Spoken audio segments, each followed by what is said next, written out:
تمہاری عمر بڑھتی جا رہی ہے اور تم نکاح نہیں کر رہے ہو. جلیبیب نے اپنی بات بتائی کہ اللہ کے رسول ایسا ایسا معاملہ ہے، میں جس گھر میں پیغام بھیجتا ہوں جب لڑکی میری شکل دیکھتی ہے تو نکاح کا انکار کر دیتی ہے.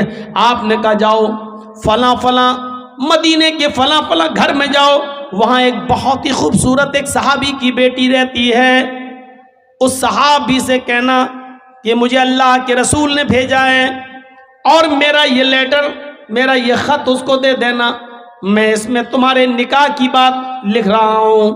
جلیبیب اللہ کے نبی صلی اللہ علیہ وسلم کا لکھوایا ہوا خط جلیبیب لے کر جاتے ہیں اور مدینے کے اس گھر میں پہنچتے ہیں جس گھر کے اندر ایک لڑکی ہے اور وہ بھی بہت خوبصورت انصاری بیٹی.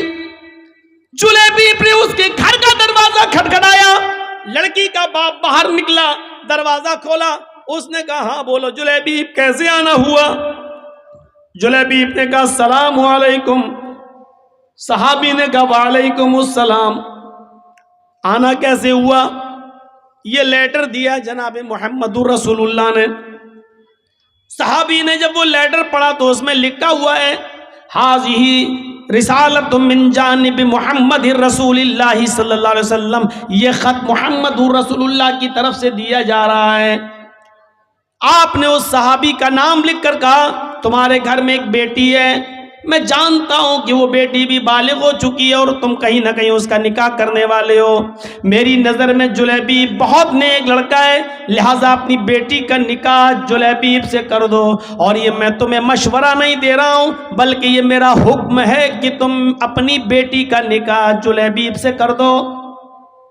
جلیبیب کا چہرہ دیکھتا وہ صحابی، کہتا یہ کیسے ہو سکتا ہے، بیٹی میری ہے اور جلیبیب کی شکل و صورت اتنی بھیانک، اتنی کالی شکل و صورت ایسی. کہتا ہرگز نہیں، میں اپنی بیٹی کا ہاتھ تمہیں کیسے دے دوں؟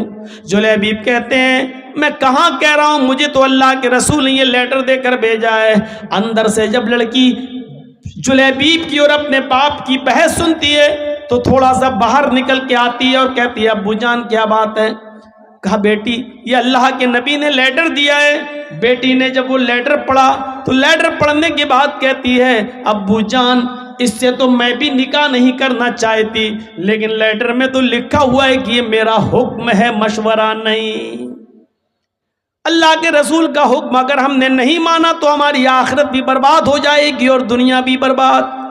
نبی اکرم کا فیصلہ ہمیں ہر حال میں ماننا ہے. میں بھی نہیں چاہتی ہوں کہ اس آدمی سے نکاح کروں، لیکن محمد رسول اللہ کا فرمان ہے، اس لیے آمنا و صدقنا، ہمیں ماننا پڑے گا. اللہ کے نبی نے کہا ہوتا مشورہ ہے تو میں نہیں بھی مانتی، لیکن یہ تو حکم ہے مشورہ نہیں، اس لیے ماننا پڑے گا.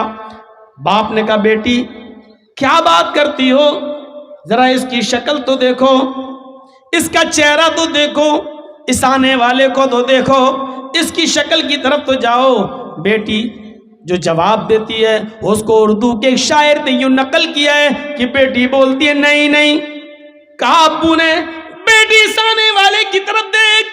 بیٹی کہتی ہے نہ آنے والے کو دیکھ، نہ جانے والے کو دیکھ، نہ آنے والے کو دیکھ، نہ جانے والے کو دیکھ، دیکھنا ہی ہے تو خط کے بھیجنے والے کو دیکھ. باپ نے کہا بیٹی مانا تیری بات صحیح ہے، لیکن ذرا اس کی شکل و صورت تو دیکھو، بیٹی تو کیسے اس کے ساتھ رہے گی؟ بیٹی کہتی ہے مانا کی شکل ہے اس کی بدصورت، مانا کی شکل ہے اس کی بدصورت اور جسم ہے اس کا ماند. مانا کی شکل ہے اس کی بدصورت اور جسم ہے اس کا ماند، مگر خط کا بھیجنے والا تو ہے 14ویں کا چاند. مجھے اس سے کیا مطلب، مجھے تو حکم رسول کی پابندی کرنا ہے، جناب محمد رسول اللہ کی بات ماننا ہے. پھر لڑکی کا باپ مجبور ہوتا ہے بیٹی اگر تو تیار ہے تو پھر میں بھی تیار ہوں، میں بھی اپنی آخرت برباد نہیں کرنا چاہتا. اور اس باپ نے اپنی بیٹی کا نکاح اللہ کے رسول کے بھیجے ہوئے اس قاصد حضرت جلیبیب سے اپنی بیٹی کا نکاح کر دیا. اس بیٹی کا بیان ہے کہ جلیبیب سے اللہ کے نبی نے مجھے جو نکاح کرایا ہے اس جلیبیب نے مجھے اتنا پیار دیا کہ میری زندگی ایک مثال بن گئی. جلیبیب کے ساتھ میرے نکاح میں اللہ نے وہ برکتیں رکھی تھی جس کا تصور ہم نہیں کر سکتے تھے. تو میرے پیارے ساتھیوں، حکم رسول دیکھو، شادی کے اندر آسانیاں پیدا کرو، اپنی بچیوں کے لیے بھی اور اپنے بیٹوں کی شادیوں میں بھی آسانیاں پیدا کرو. اللہ کے نبی نے فرمایا سب سے بابرکت نکاح وہ ہے جس کے اندر خرچہ سب سے کم ہو. حدیث دیکھ رہے ہیں؟ سب سے بابرکت نکاح وہ ہے، سب سے زیادہ برکت والا نکاح وہ ہے جس میں خرچہ سب سے کم ہو. اس کا الٹا مفہوم کیا ہوگا؟ آپ نے کبھی سوچا؟ اس کا الٹا مفہوم نکالو تو کیا ہوگا؟ سب سے زیادہ برکت والی شادی وہ ہے جس میں خرچہ سب سے کم ہو. تو اس کا مطلب کیا ہوا؟ جس شادی میں خرچہ جتنا زیادہ ہوگا اس شادی میں برکت اتنی ہی کم ہوگی. آج دیکھ لو، بڑے بڑے خرچ کرنے والے اور بڑے بڑے میرج ہال بک کرنے والے، لاکھوں روپے کا ڈیکوریشن کرانے والے، بڑے بڑے میرج ہال بک کرا کے اپنی بیٹیوں کی شادی کرنے اور بیٹوں کی شادی کرانے والوں کو آپ دیکھو گے شادیاں زیادہ دن ٹکتی نہیں ہیں، فوراً 1-2 سال کے بعد طلاقوں کی نوبتیں آ جاتی ہیں. کیوں؟ برکت کیوں نہیں ہو رہی ہے؟ وہ نکاح کا تصور ہی ختم ہو گیا ہے. اللہ کے نبی کے زمانے کا نکاح دیکھیے آپ. آپ تصور کریں گے ایسا نکاح؟ ایک عورت آئی اور اللہ کے نبی کے پاس آ کر بیٹھ گئی. اس کے نہ باپ تھے، نہ بھائی تھا، کوئی نہیں تھا، چچا کوئی نہیں تھا. اب وہ چاہتی تھی کہ میں اللہ کے رسول کی بیوی بن جاؤں، میرا نکاح اللہ کے رسول کے ساتھ ہو جائے. وہ آئی، اللہ کے رسول چند صحابہ کے ساتھ بیٹھے ہوئے تھے. تصور کیجئے آپ، دیکھیے ادھر. اللہ کے نبی کے پاس آئی اور بیٹھ گئی. اللہ کے نبی نے کہا کیوں، تم کیسے آئی ہو؟ تو کہتی ہے انی احب لک، اے اللہ کے رسول میں اپنے آپ کو ہبہ کر رہی ہوں، یعنی میں آپ کے ساتھ نکاح کرنا چاہتی ہوں. اللہ کے نبی خاموش رہے. اس نے دوبارہ کہا، آپ پھر خاموش رہے. اس نے تیسری بار کہا اللہ کے رسول میں آپ سے شادی کے لیے آئی ہوں، نکاح کرنا چاہتی ہوں. تو صحابی بیٹھے ہوئے تھے بغل میں، کہتے ہیں اللہ کے رسول یہ عورت 3 بار کہہ چکی میں آپ سے نکاح کرنا چاہتی ہوں، آپ کچھ بول ہی نہیں رہے. ارے کرنا ہو تو کریے، نہیں کرنا ہو تو جواب دے دیجئے. آپ نے کہا کہ نہیں میں تو نہیں کر سکتا، میری کافی ہے، اب مجھے ضرورت نہیں ہے کسی اور بیوی کی، اب میں شادی نہیں کر سکتا. تو جھٹ سے وہ صحابی جو بیٹھے تھے کہنے لگے اللہ کے رسول آپ کو ضرورت نہیں ہے لیکن مجھے تو ضرورت ہے، اگر آپ نہیں کر سکتے تو میرے ساتھ کر دیجیے. وہیں بیٹھے ہیں. تصور دیکھیے، پہلے وہ آپ سے کرنا چاہتی، آپ نہیں میں تو نہیں کر سکتا، تو پھر میرے ساتھ کرا دیجیے. تو اللہ کے رسول نے اس عورت سے پوچھا دیکھو میں تو نہیں کر سکتا، یہ تم سے کرنا چاہتے ہیں، تم بھی ایک نظر ان کو دیکھ لو، اگر یہ پسند ہو تو تم ان کے ساتھ کر سکتی ہو اگر تمہیں ضرورت ہے. تو وہ کیا کہتی ہے، آئی تو تھی آپ کے لیے، لیکن اگر آپ نہیں کر رہے ہیں تو کوئی بات نہیں، زبردستی تھوڑی ہوتی ہے شادی. اگر آپ نہیں کر رہے ہیں تو کوئی بات نہیں، مجھے تو گھر بسانا ہے، اس کے ساتھ ہی میں کر لوں، آپ کر سکتے ہیں اس کے ساتھ میرا نکاح. اللہ کے رسول نے کہا یہ عورت تیار ہو گئی اس کے ساتھ شادی کرنے کے لیے، تو آپ نے اس عورت سے نہیں پوچھا تیرے باپ ہیں کہ نہیں، لڑکے کو کیا دیں گے، کپڑا کتنا دیں گے، سونا کتنا ملے گا، ساڑی کتنی ملے گی، چادر کتنی ملے گی. آپ نے یہ سوال لڑکی سے نہیں کیا، عورت سے نہیں کیا. عقل مند لوگوں سنو، اللہ کے رسول نے فوراً اس صحابی کی طرف دیکھا اور کہا سنو وہ تیار ہے تم سے شادی کرنے کے لیے، لیکن تم بتاؤ کہ تم اپنی بیوی کو کیا دو گے، تمہارے پاس مہر دینے کو کیا ہے. سب سے پہلا سوال صحابی سے، وہ تیار ہے لیکن نکاح بغیر مہر کے نہیں، پہلے یہ بتاؤ کہ تم اپنی بیوی کو مہر کیا دو گے. تو مہر کا نام سنا تو فوراً کہنے لگا ما عندی شیئن، جب کچھ ہے ہی نہیں تو دوں گا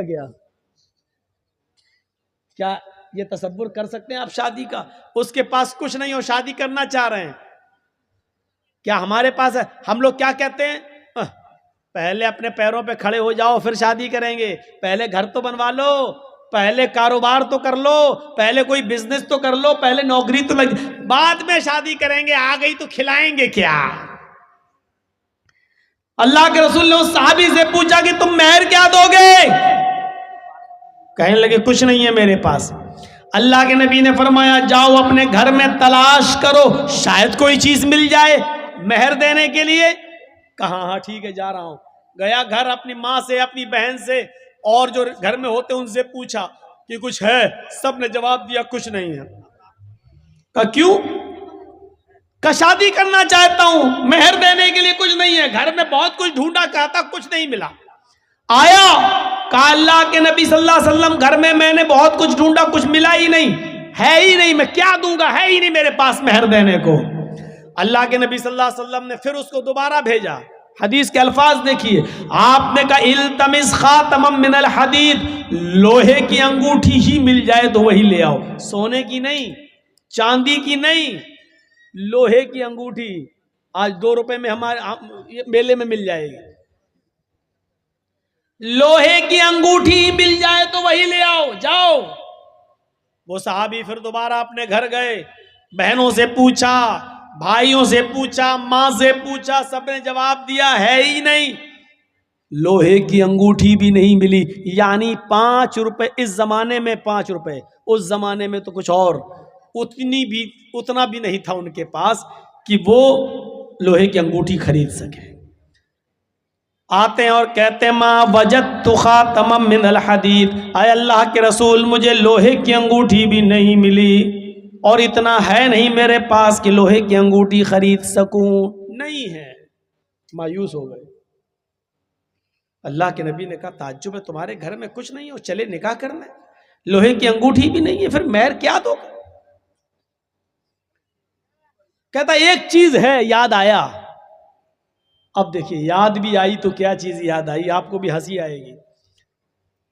کہا کیا ہے؟ بولو بولو جلدی بولو، کیا ہے؟ کہتا عندی ازارن، ایک لنگی ہے میرے پاس، تہبند لنگی۔ اللہ کے نبی نے کہا اچھا جا جا جا اسی کو لے آؤ۔ تو کہا اللہ کے رسول کیوں؟ ارے وہی تم اپنی ہونے والی بیوی کو مہر میں دے دو لنگی۔ کہا اللہ کے رسول اس کو دے دوں گا تو باندھوں گا کیا میں؟ وہی تو پہن کے سوتا ہوں میں، وہی تو گھر میں رہتا ہوں تو وہی تو پہنتا ہوں میں۔ تو اللہ کے رسول نے کہا وہ پرانی لنگی ہے کہ ہاں؟ تو کہا وہ بھی تو نہیں دے سکتا ہے؟ کہا وہی ایک تو ہے جو پہن کے سوتا ہوں میں، اور کچھ نہیں ہے میرے پاس۔ تو کہا وہ بھی نہیں دے سکتا؟ کہا آدھی دے دوں گا، اس کو پھاڑ دیتا ہوں، آدھی دے دیتا ہوں۔ تو اللہ کے رسول نے کہا پھر آدھی اس کے کس کام کی ہے؟ جب تو لنگی کو آدھا کر دے گا، 2 ٹکڑوں میں بانٹ دے گا اور آدھا اس کو دے گا تو آدھے اس کی کوئی کام کی نہیں رہے گی، اور پھر آدھی تیرے پاس رہے گی وہ بھی کسی کام کی نہیں رہے گی، پھر تو باندھ بھی نہیں پائے گا۔ ارے دینا تو پوری دے۔ اس نے کہا اللہ کے رسول آدھی میرے پہننے کے کام نہیں آئے گی، لیکن بچھا کے بیٹھنے کے کام تو آ جائے گی۔ نہیں نہیں پوری تو نہیں دوں گا، چاہے نکاح ہو یا نہ ہو، میرا پوری نہیں دے سکتا۔ اوفو، اتنا بھی نہیں، اور نکاح تصور کیجئے آپ، ہمارے زمانے میں ہو سکتا ہے کچھ نہ ہو نکاح؟ بنتے ہیں ہم اپنے آپ کو اہل حدیث، بنتے ہم اپنے آپ کو مسلمان، بنتے ہم اپنے آپ کو محمد رسول اللہ کے ماننے والے۔ اور محمد رسول اللہ کی یہ شادی جو آپ کروا رہے ہیں ایک صحابی کے ساتھ، تصور کیجئے ہمارے سماج میں نہیں ہے۔ کہ اللہ کے رسول ایک لنگی ہے آدھی دے سکتا ہوں، آپ نے کہا آدھی نہ تیرے کام کی نہ اس کے کام کی، بولا پوری نہیں دے سکتا۔ مایوس ہو گیا، بیٹھ گیا، جانے لگا۔ آپ نے کہا کہاں جا رہے ہو؟ جا رہا ہوں کھیتی کروں گا، کچھ باڑی کروں گا، کھیتی باڑی کروں گا، جا رہا ہوں، ہل چلاؤں گا، کھیت جوتوں گا، کام کروں گا، محنت کروں گا، کیا کروں گا یہاں؟ بڑے مشکل سے سوچا تھا کہ آئی ہے پریشان، اس سے شادی ہو جائے گی، جب مہر میں اٹک گیا میں تو۔ آپ نے کہا ادھر آؤ، اگر تیرے لیے محمد رسول اللہ کی شریعت نے بھی کوئی راستہ نہ نکالا تو کون راستہ نکالے گا؟ پھر تیرے لیے کون سا مذہب راستہ نکالے گا؟ پھر کون سا دین تیرے لیے راستہ نکالے گا؟ کیا کسی کے پاس کچھ بھی نہ ہو تو کیا اس کو شادی کرنے کا حق نہیں ہے؟ کیا اس کو اپنی پاکیزگی کے ساتھ زندگی گزارنے کا حق نہیں ہے؟ بیٹھو، بیٹھ گیا۔ آپ نے کہا یہ بتاؤ تمہیں قرآن کتنا یاد ہے؟ اور سنو مسلمانوں، چادر نہیں ہے، لوہے کی انگوٹھی نہیں ہے، کپڑا نہیں ہے، کرتا نہیں ہے، پیجامہ نہیں ہے، پورے گھر کا سرمائے میں ایک لنگی ہے، وہ بھی پرانی، اور وہ بھی پوری کی پوری دینے کے لیے تیار نہیں ہے۔ سونا نہیں، چاندی نہیں، کپڑا نہیں، دولت نہیں، ان سب چیزوں سے وہ دور تھا۔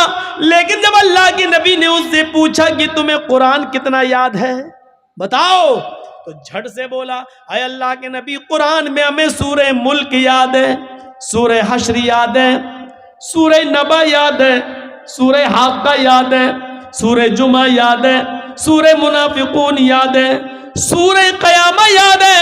آپ نے کہا کہ تمہیں اتنی صورتیں منہ زبانی یاد ہے؟ فرمایا ہاں۔ کہا پھر بھی کہہ رہے ہو کہ میرے پاس کچھ نہیں ہے، تمہیں یہ صورتیں یاد ہیں؟ کہاں؟ کیا تم یہ صورتیں اپنی ہونے والی بیوی کو سکھا دو گے؟ کیا اس کو بھی یاد کرا دو گے؟